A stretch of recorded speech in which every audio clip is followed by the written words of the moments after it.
سے جناب اپنی من مرضی کی زندگی گزارتے ہیں، تو وہ تو کرتے ہی، وہ ہر مومن کے دعا کرتا ہے، لیکن خدمت سے جو اندر کی گہرائی سے جو آہ نکلتی ہے وہ اللہ تبارک و تعالیٰ کے شرف قبول پاتی ہے۔ تو بچہ جس انداز سے ماں کی خدمت کرتا ہے تو فرمایا کہ اللہ کے ہاں تیرا وہ مقام ہے کہ اگر تو پہاڑ کو حکم دے تو پہاڑ بھی تیرے ساتھ چلنے لگے۔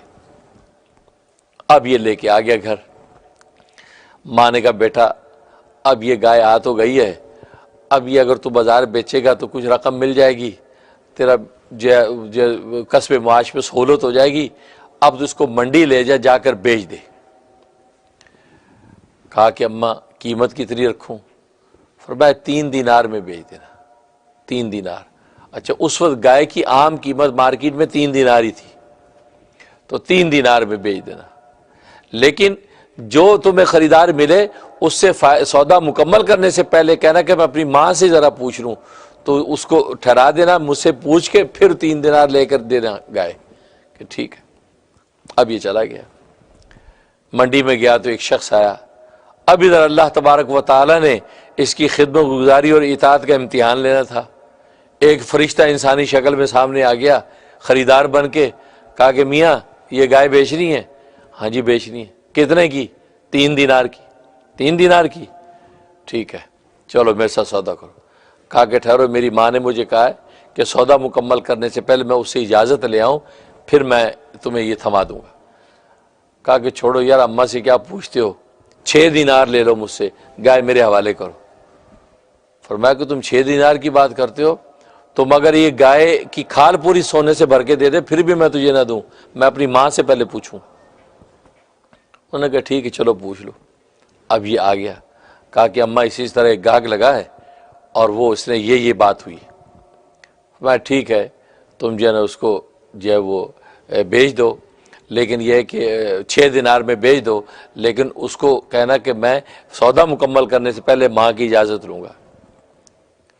اب وہ گئے جی 6 دینار میں سودا مکمل کرتے ہیں، 6 دینار میں بیچوں گا۔ 6 دینار میں بات ہو گئی، کہا کہ لیکن اس کو گائے تھمانے سے پہلے میں اماں سے پوچھ لوں کیونکہ اماں نے مجھے یہ کہا تھا۔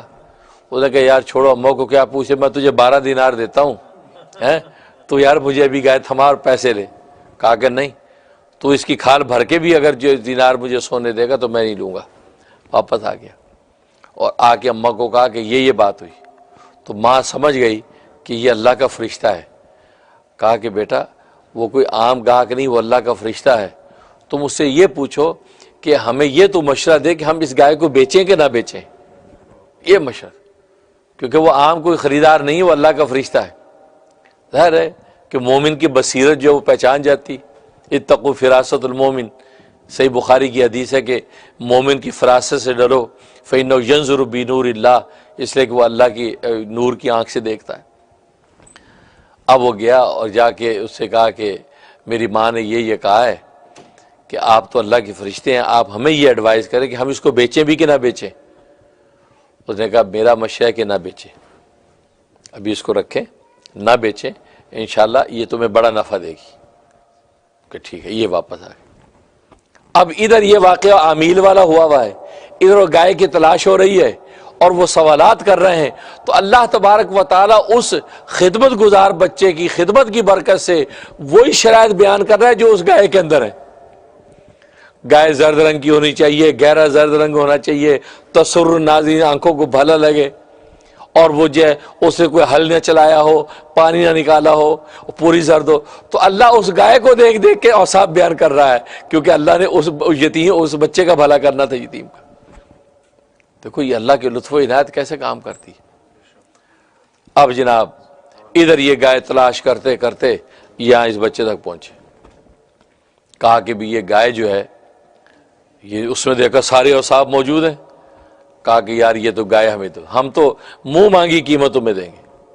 وہ کہا جی کتنی دو گے؟ کہا کہ اس گائے کی کھال پوری سونے سے بھر کے دیں گے۔ تو ماں نے کہا بیٹا سودا کر لو۔ یہی وہ راز تھا کہ فرشتے نے کہا تھا کہ نہ بیچنا، کیونکہ یہ تو پوری گائے سونے کے بھاؤ بکے گی۔ لہٰذا وہی ہوا کہ وہ گائے لے لی اور اس گائے کو ذبح کیا گیا، اور اس کی کھال بھر کے سونا جو ہے وہ اس بچے کے حوالے کیا گیا کہ جس نے ماں کی خدمت کی، اس ماں کی خدمت کی برکت سے اللہ نے دنیا اس کی خوشحال کر دی اور آخرت کی نجات تو ہے ہی ہے۔ کھال بھر کے سونا اس کو عطا کر دیا، اور ادھر وہ گائے ذبح ہو گئی۔ اب موسیٰ علیہ السلام نے، جیسا کہ مختلف اقوال ہیں، اس کی زبان کو فرمایا کہ اس کی زبان کو اس مردے پر مارو۔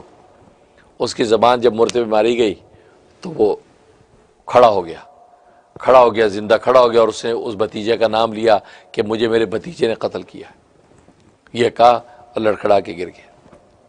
اور بھتیجے کو پکڑ لیا، اور ظاہر ہے کہ اس نے اقرار کر لیا، مان لیا کہ کیا احوال تھے، کس وجہ سے قتل کیا، اور قصاصاً پھر اس کو قتل کیا گیا۔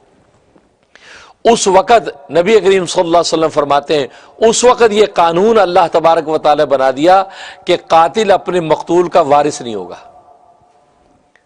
قاتل مقتول کا وارث نہیں ہوگا۔ اگر بیٹے نے اپنے باپ کو قتل کر دیا، یعنی وارث نے اپنے مورث کو قتل کر دیا، تو وہ مورث کی جائیداد کا وارث نہیں ہوگا۔ کیونکہ اگر یہ قانون اس وقت نہ بنتا تو آج کیا ہوتا؟ آج ہر وارث کوشش کرتا ہے کہ یار ابا کو قتل کر دو، چاچے کو قتل کر دو، فلاں، اور ہوتا بھی ہے دنیا کے اندر، ہو بھی رہا ہے، لیکن یہ کہ وہ اس کے لیے وہ زیادہ حلال تو نہیں ہوئی، حرام رہی ہے۔ دنیا میں اگر کسی نے اپنے مورث کو قتل کر کے ہتھیا بھی لی تو آخرت کے اندر تو پوچھ ہوگی، دنیا کے اندر بھی اس کے لیے حلال نہیں اور آخرت کے اندر بھی اس کی نجات نہیں ہے۔ اس وقت فرمایا یہ قانون بن گیا کہ قاتل جو ہے وہ اپنے مقتول کا وارث نہیں بن سکتا۔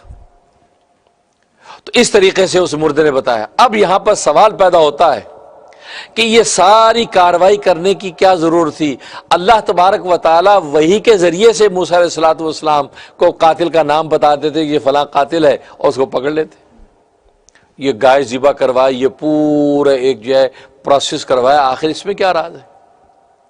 اس کا جواب یہ ہے کہ اگر موسیٰ علیہ السلام وہ بذریعہ وہی بتا دیتے کہ فلاں قاتل ہے تو لوگوں کو یقین نہ آتا، خاص وہ خود قاتل جو ہے سب سے پہلے اعتراض کرتا، یہ کیا بات ہوئی؟ آپ کس بیس پہ یہ بات کر رہے ہیں؟ آپ کس بیس پہ یہ بات کر رہے ہیں کہ بھی میں نے قتل کیا ہے؟